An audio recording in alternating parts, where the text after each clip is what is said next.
So I want to really quickly show you a couple of tools that you can use for creating your citations for your research paper or whatever paper you end up writing. So the first tool I want to show you is here on EBSCOhost. So EBSCOhost has what I like to call the golden ticket, which says Cite. And so what you'll do is you'll come down and you'll simply pick that up, copy, and paste that into your document. However, when you copy and paste it into your document, it's not automatically correct. So what you have to do is kind of look at what you have here and know what the tricks are for APA and citing it correctly. So because this is an academic journal, so this is considered a periodical published in a journal from a database, if I did not have this DOI here, then I would have to include a retrieved from clause. I'd have to say where exactly I got this from. In this case, the database that I'm using is Academic Search Complete. So I would have to say retrieved from Academic Search Complete at the very end instead of this DOI.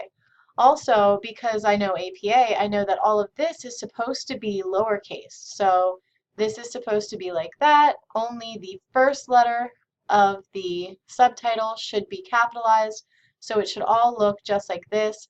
And then finally, I know that this has to be in a hanging indentation. So I'm going to right click, go to paragraph, special, hanging, so it looks just like that. Okay, so let's say that your source is not from EBSCOhost.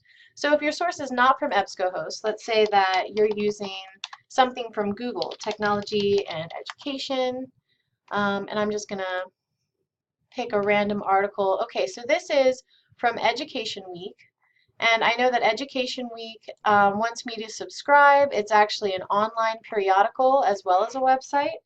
So it's very important to know what kind of source you're citing, because when you come over here to the citationmachine.net, you want to make sure that you're plugging in the right information. So you want to use the right tools for the job. So here you see it's set to MLA, but we want APA, so I'm going to hit APA. And it automatically goes to book, magazine, newspaper, website, right? So there's all these different options up here. Now, it is a website, but like I said, it's actually an online periodical. So I want to see where I can find online periodical here. So I've got advertisement, right, magazine article. All right, so I'm going to click on that. And it's going to ask me to search by title or author. So I've got technology and education. I've got Benjamin Harold. That's my author. So I'm going to come back over here.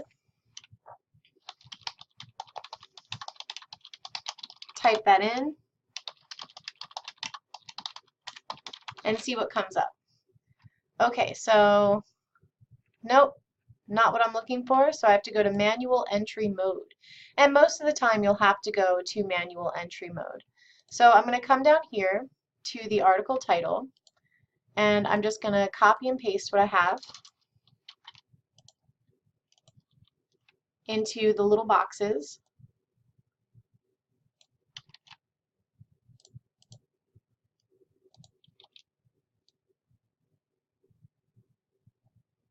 So I only want the last name to go over here. So there we go. Magazine title is Education Week.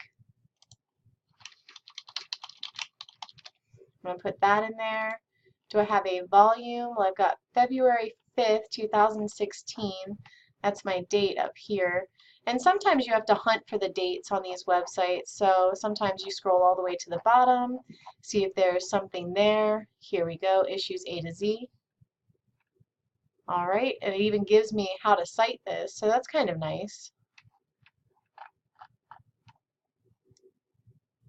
But I don't know if that's an APA or not, so let me just ignore that, go back to my citation. So I don't have a volume or issue, but I do have a date, a pretty reliable date, February 5th, 2016. So 5th February 2016, no DOI. All right, create my citation. And here we go. So I've copied it to my clipboard. I've ignored all of the distracting advertisements, and there it is. So again, knowing what I know about APA, I know that it needs this. I know that it needs my retrieved from clause, and I'm just going to go ahead and drop in my URL. And there it is. So now everything's great, right? Wrong. I have to make sure that this is also alphabetical. So I'm going to take this and put that first. And everything is hanging indentation, looks pretty good. I can take out this hyperlink if I'm, being really picky. But those are two really reliable ways that you can get your citations either from this golden ticket or from the citation machine. But remember, computers are dumb. People are smart. The computer is only going to give you the information that you put into it. And if you don't know a lot about APA, then you have to find somewhere that does. For instance, the Purdue OWL APA citation. So this gives you all of the basic rules. It gives you a search box over here. You can search the OWL. And this is a really good way where if you don't know it off the top of your head, you can go through and check and make sure that your references page is correct.